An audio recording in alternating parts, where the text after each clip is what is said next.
தேவனுடைய சந்தோஷத்தில் என்ன இல்லை? கவலை. ஏன் கவலை இல்லை? நமக்கு தெரிந்த வசனத்தை வாசிக்கலாம். பிலிப்பியர் 4ஆம் அதிகாரத்தில் பாருங்க, 6வது வசனத்துல, நீங்கள் ஒன்றுக்கும் கவலைப்படாமல், மேல போட்டிருக்கு 4வது வசனத்துல, கர்த்தருக்குள் எப்பொழுதும் என்ன பண்ணுங்க, சந்தோஷமா இருங்கன்னு போட்டிருக்கு. அடுத்து 6வது வசனத்துல, நீங்கள் ஒன்றுக்கும் கவலைப்படாமல் எல்லாவற்றையும் குறித்து உங்கள் விண்ணப்பங்களை ஸ்தோத்திரத்தோட கூடிய ஜெபத்தினாலும் வேண்டுதலினாலும் தேவனுக்கு தெரியப்படுத்துங்கள். அப்பொழுது எல்லா புத்திக்கும் மேலான தேவ சமாதானம் உங்கள் இருதயங்களையும் உங்கள் சிந்தைகளையும் கிறிஸ்து இயேசுவுக்குள்ளாக என்ன செய்யும், காத்துக்கொள்ளும். ஏன் தெரியுங்களா? ஒரு சில சந்தோஷங்கள் கிடைக்காவிட்டால் சூசைடு வரைக்கும் போயிருக்கு. அப்ப நான் அதுக்கு எதிர்பார்க்க கூடாதா பிரதர்? நான் நீட்டுக்கு படிக்க கூடாதா? நான் ஒரு இன்ஜினியரிங் படிக்க கூடாதா? இதை எதிர்பார்க்க கூடாதா? தப்பில்லை, நீங்க எதிர்பார்க்கலாம். ஆனால் நீங்கள் எதிர்பார்த்ததற்கு மாறாய் நடந்து விட்டால் அங்கு தேவனுடைய சந்தோஷம் நமக்கு ஒரு அற்புதத்தை செய்கிறது. நீங்கள் அந்த கவலையை என்ன செய்து விடுங்கள், என் பக்கமா திருப்பிடுங்க, என் மேல் போட்டு விடுங்கள். அப்படின்னு என்ன அர்த்தம்? நீங்க அதுக்காக கவலைப்பட வேண்டாம், நான் பாத்துக்கிறேன்ப்பா அப்படின்னு அர்த்தம். அவர் அதை சுமந்து கொள்ளுகிறார். எல்லா கவலைகளையும் கர்த்தர் மீது திருப்பி விடுங்கள் என்று சொன்னால் அதுதான் அர்த்தம். இது எதை காண்பிக்குது அப்படின்னா, ஆண்டவர் தீர்த்து வைத்து விடுவாரா? எனக்கு நான் நினைச்சது நடந்துருமா? இல்ல, வசனம் அங்க அப்படி சொல்லல. நினைச்சது நடந்துருன்னு சொல்லல. என்ன போட்டிருக்கு பாருங்க, 7வது வசனம்.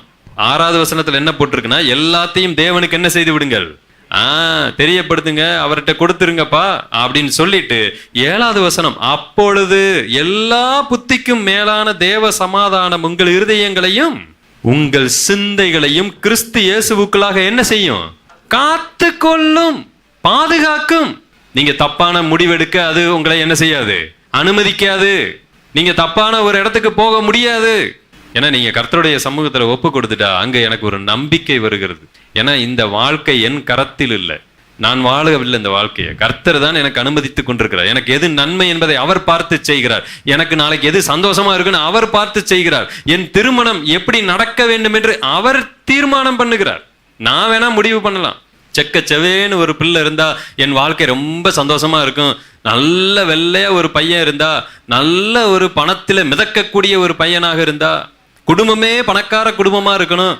நுனி நாக்குல என்ன பேசணும், இங்கிலீஷ் பேசணும், மலையாளம் பேசணும், சைனீஸ் பேசணும், நிறைய விஷயங்கள்.